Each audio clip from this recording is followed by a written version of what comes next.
Good morning, welcome along. Beautiful autumnal morning, coffee in hand, and wanted to share an idea around building versus marketing and selling. I am getting back to doing these kind of walk and talk videos. I find that I'm able to get a lot of value out by just being in motion and being in the fresh air. And I witness and I see a lot of coaches in the marketplace every day who are out there running ads and just trying to get leads and make sales, and that's their focus every day, and that certainly works until it doesn't.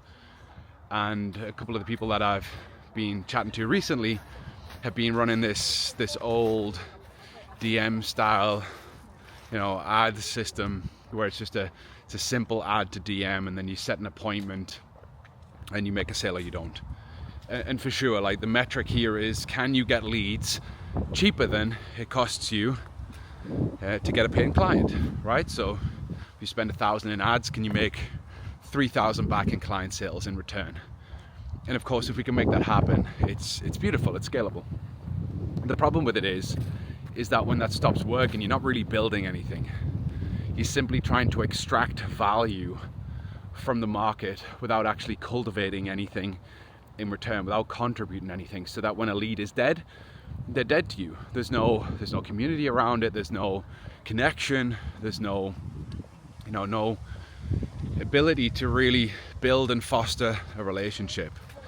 And I think we're in the season now of connection, and we really desire connection. And I think as teachers, as coaches, as people who are leaders out there in the world delivering value, it's our responsibility to understand, like, what is it that we're contributing to? What are we trying to do? What's our values?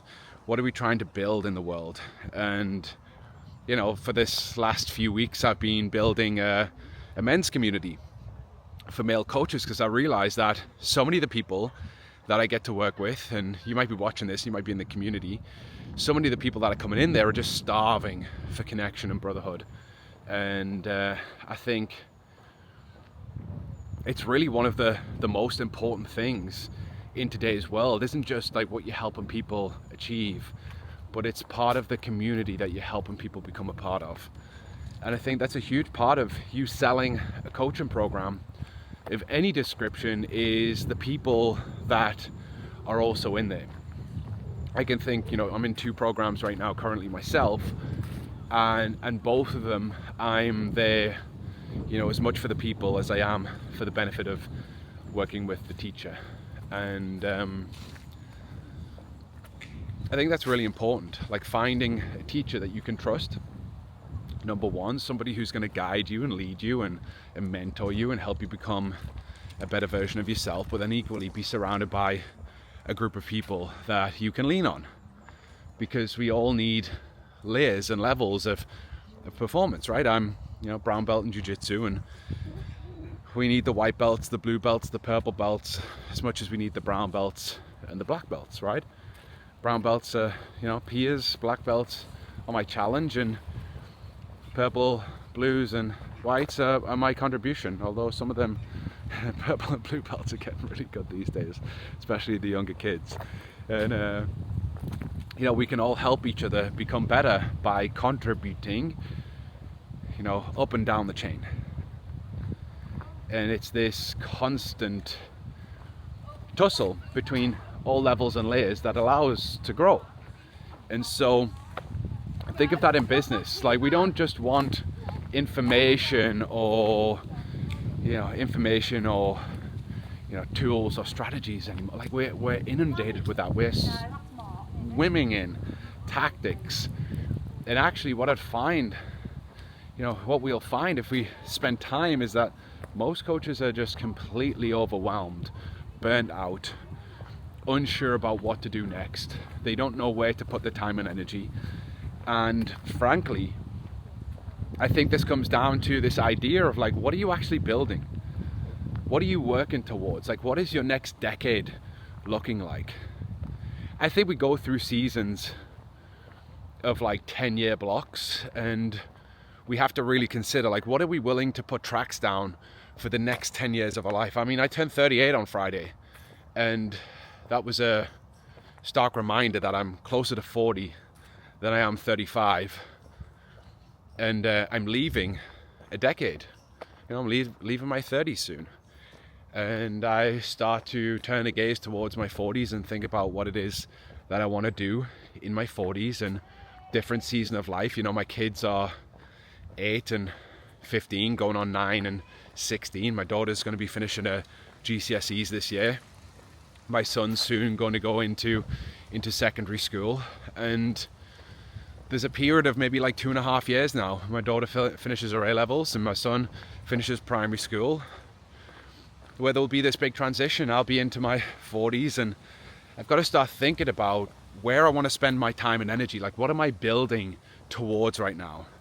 Because it's very easy when we get stuck in this idea of like, I need leads today, I need sales today for my business, and I need clients. But it's very short-term thinking, and we often go against our values. We go against what it is that we want to do.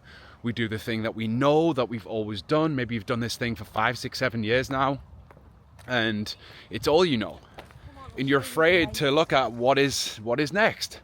What's the next decade of your life going to look like? What's the next season of your life? We have nature around us here to teach us. There are leaves on the ground. There are leaves falling out the tree as I'm walking here. The trees don't try and cling to the leaves all year round. They let go. And, the winter is just this place of, barrenness. Trees have no leaves. And then spring comes and new buds on the trees and new leaves emerge. And it's kind of how we got to think about our business in this season of time. And maybe you're entering into now an autumnal phase of your business, and it's just time to let go of an old thing. Or it's not even like, I don't want to say let go of an old thing. Let go of an old way of doing a thing. I've been working with gym owners for like 11 years, and I still work with them. But the way in which I work with them has evolved. And it's had to, as I've grown, as I've developed, as I've become, a deeper version of myself, and I've learned so many things, and I've expanded as a man, and my capacity has increased. I can no longer serve people in the way that I used to, several years ago. It's very different now. I'm in a different season of life. And so you don't necessarily have to end something and begin something new. That's not what I'm saying. I'm suggesting that, the same tree will produce the same leaves next year, but there'll be new leaves. And it will grow. The tree will grow year on year on year. And it sheds, it evolves, it grows, and it continues. And that's what we have to do in our business. We have to shed the old things that are no longer serving us, let go, and then figure out what is the new direction of what I'm doing? What is the new vision for what I'm doing? How do I do the thing that I've always been doing? Shedding leaves, getting buds, creating new leaves, growing, but in a new way. How do I tackle this with new energy? How do I tackle this in a new direction? And I think that's the key here. It's like, we expect it to be summer in business at all times of the year, and we push and we push and we push and we push and we push for years on end, and we end up burnt out. We end up bored, frustrated, burnt out, lacking clarity, unsure, lacking direction. And ultimately, we have to get to this place where we allow ourselves to let go of the thing, the way in which we're doing the thing. And we allow some space to be introspective and to reflect and to think and to go inward. And then beyond that, we go, what am I creating now? Like, what is this new season all about? And if we treat our business this way, in a seasonal fashion, life can be really beautiful, and you can stop resisting the periods of autumn and winter when you need to let go and go inward, and stop trying to make it summer all year round, even when it's not. And you can really start to think about, what is it that I'm building in this new season? Instead of just marketing to get leads and sales, that cycle gets very boring very quickly. Like, what is your mission, purpose? What is it that you're avoiding right now that you know you need to lean into? There's a term called Dharma, What is our Dharma? Our Dharma chooses us. It's not something that we choose. Our passion, our purpose isn't the thing that we just, one day decide this is going to be it. Often life hands us a series of circumstances and we overcome those. And as teachers and leaders and coaches, often our responsibility is to metabolize and digest these challenges in our life and then take those lessons, take that wisdom and gift it to other people. As Zig Ziglar said many years ago, you get what you want by helping many people get what they want. And the more people that you help get what they want, the more that you'll get what you want in return. And it's really this lens that you have to look through. And you've got to honestly start to look at, what is it that I'm truly building in this next season of life? Am I just marketing and selling to get clients, or am I actually building something of value and worth? Am I really creating something that I can see myself doing for the next decade? Because if you can, great. Like, you're in that season of summer, just keep going, keep doing the thing. Stop questioning it. But if you're not, and you're coming to the end of a cycle, end of a season, and you're resisting letting go of the way that you're doing things, and you're resisting going into a new season with new perspective, then it's time to really do as nature does and let go. And then find somebody that can guide you. Find a mentor, a coach. One of the constants in my life for the last 11 years has been mentorship and coaching. And I would never be without a container of support or growth. I'd never be this fucking spaceman just drifting off into the atmosphere without any tether to something that keeps me grounded. So there you go. Let's get after it. What a beautiful day. Oh, and the link for my free men's community is in the description. Come and join us. We're having a bunch of fun there. Peace.